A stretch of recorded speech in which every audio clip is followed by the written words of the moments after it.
بولا کہ مجھے تو تو نے گمراہ کیا ہی ہے، میں بھی تیرے سیدھے رستے پر ان کو گمراہ کرنے کے لیے بیٹھوں گا، پھر ان کے آگے سے اور پیچھے سے اور دائیں سے اور بائیں سے غرض ہر طرف سے آؤں گا، اور تو ان میں اکثر کو شکر گزار نہیں پائے گا۔ اللہ نے فرمایا نکل جا یہاں سے پاجی مردود، جو لوگ ان میں سے تیری پیروی کریں گے میں ان کو اور تجھ کو جہنم میں ڈال کر تم سب سے جہنم کو بھر دوں گا،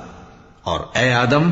تم اور تمہاری بیوی بہشت میں رہو سہو، اور جہاں سے چاہو اور جو چاہو نوش جان کرو، مگر اس درخت کے پاس نہ جانا ورنہ گناہگار ہو جاؤ گے۔ تو شیطان دونوں کو بہکانے لگا تاکہ ان کی شرم گاہیں جو ان سے پوشیدہ تھیں ان پر کھول دے، اور کہنے لگا کہ تم کو تمہارے پروردگار نے اس درخت سے صرف اس لیے منع کیا ہے کہ تم فرشتے نہ بن جاؤ یا ہمیشہ جیتے نہ رہو،